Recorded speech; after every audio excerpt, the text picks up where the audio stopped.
back to our channel. This is Criscire again for Camp Wagi Vlogs.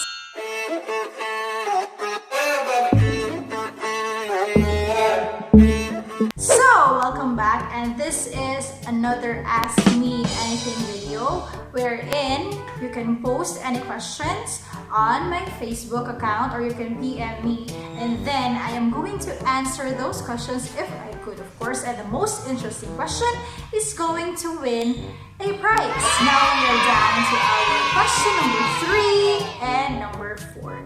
So let us start with our question number 3. Our third question is, Ma, kinahanglan ba jud og mathematics pag mag-study of science? Well, that is a very interesting question.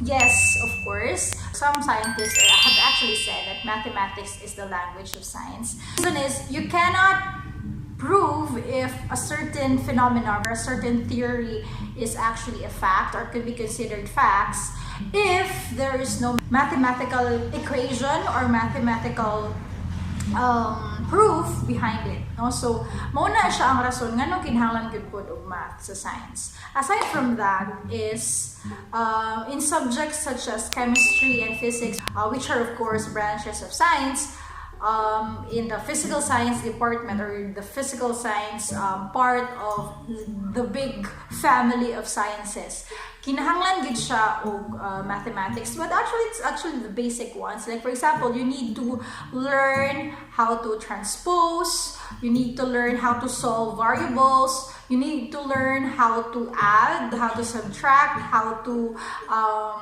multiply and divide certain variables or numbers, tapos ang variables, tapos you also need to know how to derive certain formulas to arrive with one formula, which is of course na atong original formula. So ingana ang kasagaran ginagamit sa sciences, sa math, no, sa math, sa science. So as I've said, kinahanglan gid siya nga kabalo ka mo math para kabalo pug ka mo science. But actually for the natural sciences department, not really. Dili kinahanglan gid kaayo ang mathematics per se, na kanadyo nga asing kailangan dyan ka mag-solve because most of course are natural phenomena na ma-explain sa science. Mo man na siya ang natural sciences, so like biology, zoology. Pero if you go deeper than that, yes, mathematics are needed. Most especially pag mo dig deep na ka sa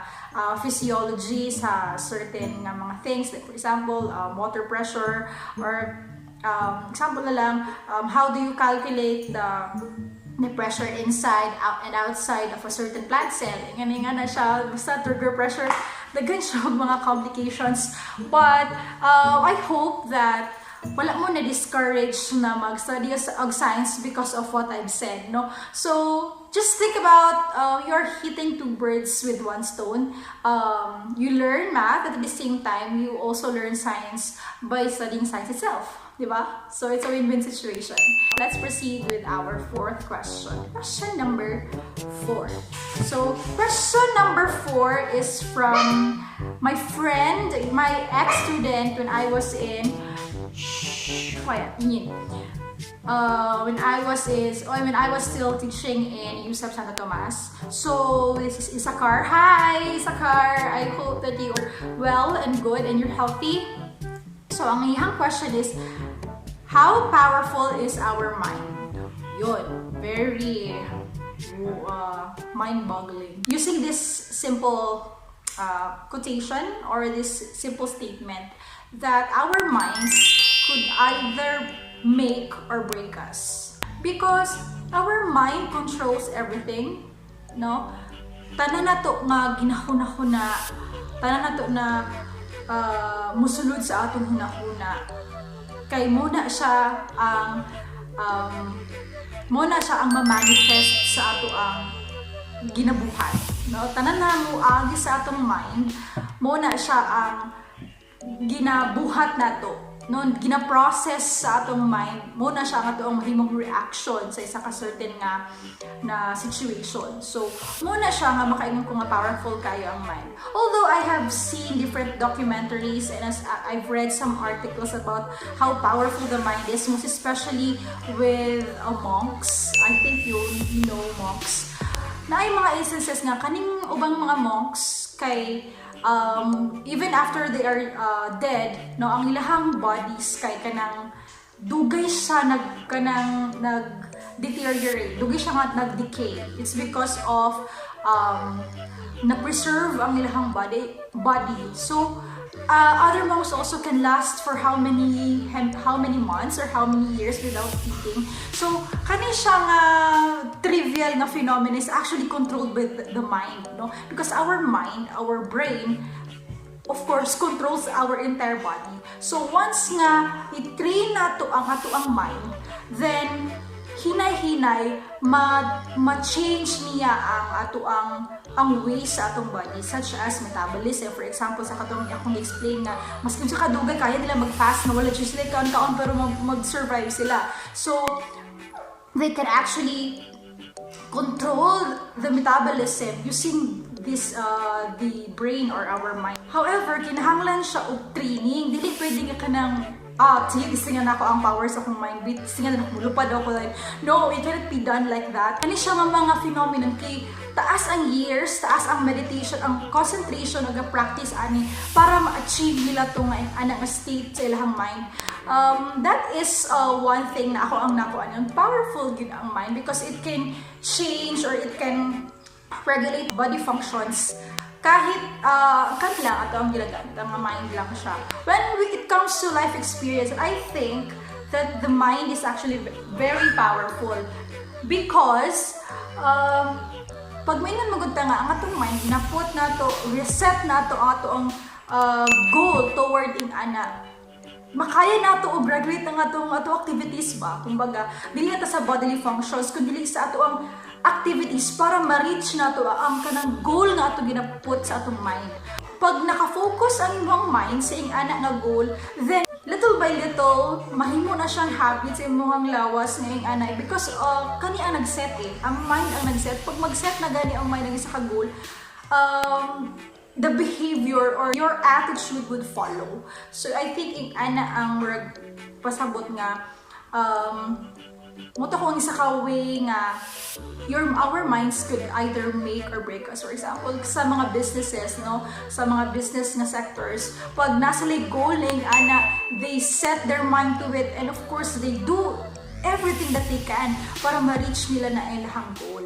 Muna siya kung ginaingon. However, on the sad side of the power of the mind, it could actually also break us. Aside from, di ba, anak ko, our mind could either make or break us. So, kaya na to buhaton ang tanan if we are just going to set our mind ngayon ana ang atong gusto ma-achieve.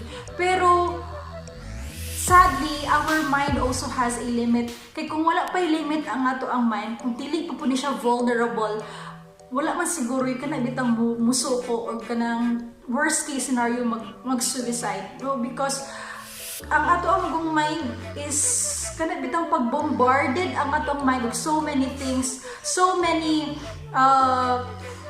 external stimuli nga yung ana tapos nagkana ka siya gina-process ang ato ang mind.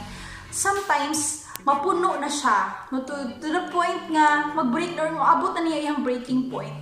No, ang iyang, kasi tawag naman before, ay yung saturation point, kumbaga nga, puno na kayo yung brain, so dili niya ma-process. And then, remember that our brain controls our life, our bodies. So once affected ang atong mind, it can also alter our emotions. So muna siya ang reason nga ng uban, hindi na makaya ang ilahang na-feel, ilang emotions, ilang psychological na well-being is nag-drop. It's because of this also. So, muna siya nga ang uban nag-add to sa drugs because drugs are psychotic drugs, for example, kaya niya i-alter ang brain activity or ang kanang ato ang mental state. So, muna siya nga, they use it to escape from the realities because they cannot take the reality o maglisod sila. And sometimes ana gani ko no, worst case scenario is kana gina-end na lang nila ang life. It's because the mind is very heavy.